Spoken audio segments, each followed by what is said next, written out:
Do you know why most people fail when it comes to the gym? And fail, or at least limit their success in life? Do you know why? Because they're afraid of failure.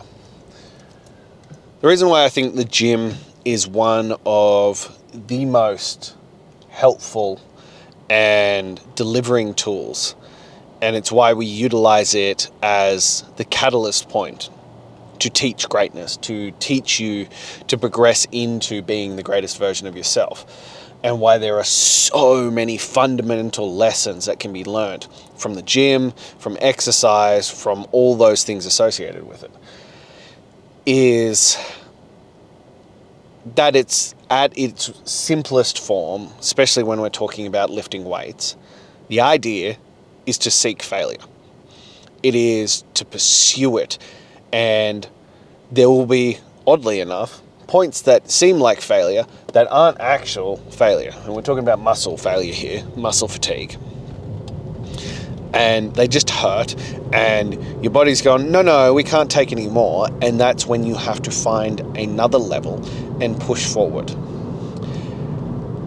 And that's what it is in life, that so much of it, we take on these challenges, these concepts, this pursuit of greatness, pursuit of success, pursuit of things beyond ourselves. And yet I know so many people who have limited themselves, who have or not even tried or quit or given up because of the fear of failure. And failure is just the stepping stone. And I think that's the part that we kind of need to learn, and that we can learn through exercise. We can learn through lifting weights. We can learn through these types of things. That failure is just the stepping stone to growth. It's the purpose, so that you grow, so that you gain experience and knowledge to become better.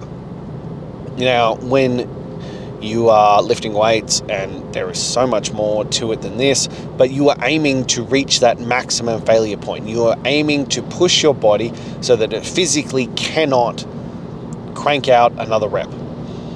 And then you take a breath and you see if you can crank out one more. And yeah, it's an old school style of bodybuilding and that kind of stuff, and yet it is effective as fuck. It does work. And yes, there are nuances within that, and if we had the time and the place for it, we would discuss it beyond this.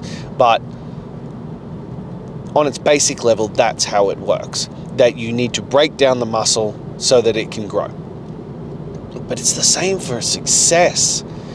And I get clients all the time, and they're like, I struggle so much with this idea of going to failure. And so part of my job for these people is to estimate where it would be reasonably close, because you can get decent results without going to full failure, but you're not getting everything that you could. You are leaving some of it on the table. If you could actually push yourself beyond that point and find that next level and keep going, you would get even more bang for your buck, and we'd get there faster. And it's the same for life. It's the same for success. It's the same for chasing dreams. It's that if you are so concerned about failing, you will never succeed, because you are going to fail on the way. As I said, it is the stepping stone of growth to success. It's part of what allows you to build upon so that you can become the best version of yourself. You need to fail along the way. And so many people will never even step in the arena because they hate losing, they hate failing. And don't get me wrong, I fucking hate losing. I will do everything within my power to make sure I win. But I'm still going to enter the game. I'm still going to enter the arena. We are going to the final blow, and I will leave everything on that battlefield, knowing that I gave it my all. And if I still lose, then I gave it my all, and I go away and I figure out what went wrong. But at least I went in there. At least I went in there and left it all out there. It is the concept of It's not about win or lose. It's about trying your best. And it's just been conflated over the years. But it does have some merit in it. That you should never be satisfied with losing. That it should be like, oh, it's okay, I tried my best. No, you can use that as the measuring stick. That you went out and gave it everything. Now you go back to the lab and you figure out what went fucking wrong. But you have to be willing to risk it. You have to risk the fall. You know, I have it tattooed on my ribs. I would risk the fall to know what it feels like to fly. And that principle applies to this, that you have to be able to risk it to achieve greatness. And I have people who are like, oh, but I'm very successful despite this. And I'm like, you are. But I think you could be more if you were willing to risk more. If risk mitigation wasn't on the table. And look, the level of that changes as you get older. And like, I look at my family, for instance, and my father has done reasonably well for himself, but he has no tolerance for risk because he can't handle failure. So he has not achieved as much as he would like to have in his life, as much as I think he is capable of in his life, because he has a low tolerance to risk. I potentially went the other way. I have such a ridiculously high tolerance to risk that as long as I am in the driver's seat, I will usually risk anything. And sometimes that is to the detriment of my life, because I would risk it all to know that I went and gave it all. And I'm okay with that. And then as life progresses and as life changes, you get older, you have kids, you have a house, you have family, you start to lose that ability because the consequences of losing are much greater. But I would come back to that notion of, I think you still have to risk it. I think when you start putting limits on yourself and you start mitigating the risks and you stop being who you are and risking it all to back yourself, I think you start to lose yourself. I think you start to lose the greatness that's in you. And I think we, especially as men, have a bit more of this. There's a bit of ego, and ego often cops a bad rap, but I think there is something to be said within it, that we need that little bit of egotistical to put it all on the line, to see what is possible, to see what we could pull out of it as long as we are in control. You know, if we call it gambling, I would gamble on myself all day because I know what I am willing to do. It's like that Will Smith quote. He's like, I am willing to die on the treadmill. If we are running on a treadmill and you get on the treadmill next to me, I will die before I get off that. That's the level of competitiveness. That's the level of drive. That's the level that changes the legacy for your family. And that's where you've got to get after it. That's what you have to be willing to pursue. Because I know, as I said, if I'm in the driver's seat, I will risk it all. And over the years, I let that get dampened down. And understandably, I feel, and justifiably so. Because I had a wife, I had kids, I had a house, I had a business. I had a lot to lose if shit goes wrong.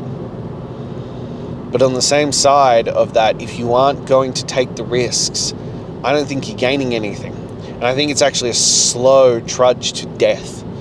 That if you aren't out there risking it, if you aren't out there putting yourself on the line to see what you are capable of, I don't think you're pushing yourself, and I don't think you are gaining the most out of it.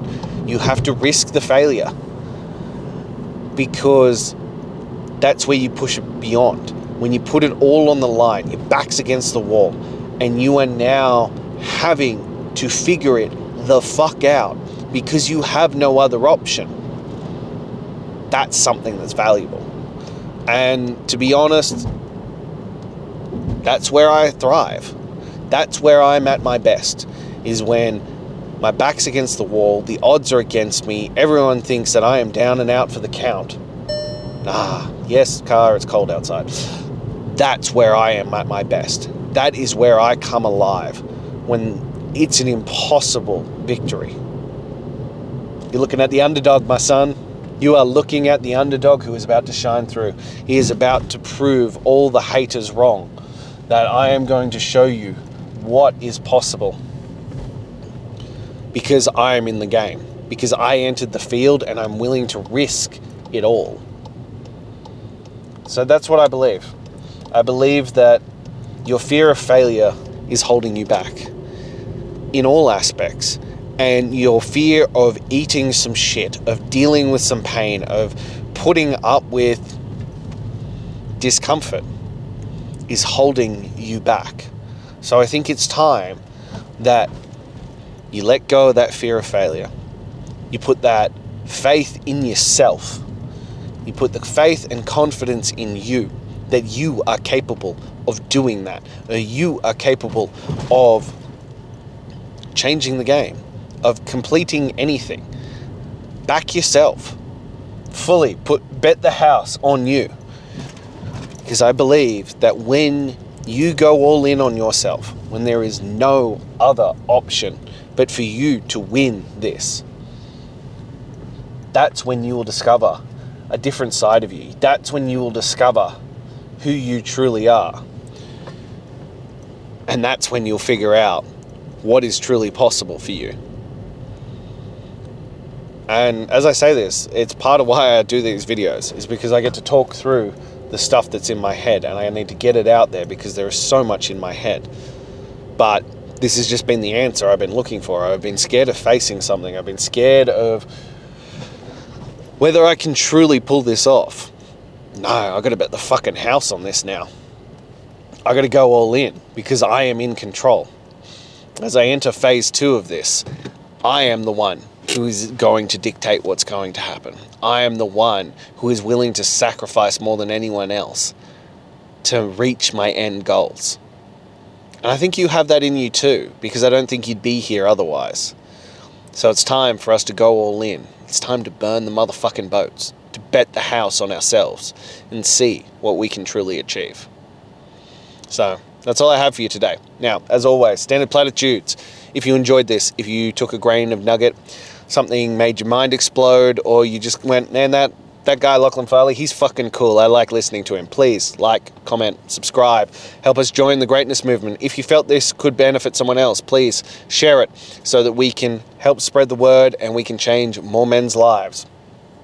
Next, if you feel like you're ready for the next step, please join the Daily Greatness Mail. We will be launching the membership site very shortly, and there will be some epic shit on there. So if you want to be the first one in on that, please jump in the email list so that you can join that and be the first to know. Lastly, if you are ready to burn the motherfucking boats, to bet the house like we have just discovered, to back yourself 100%, please message me directly. Let's throw you in the deep end. Let's get you in 126 and see who you can become in only 126 days. But until then,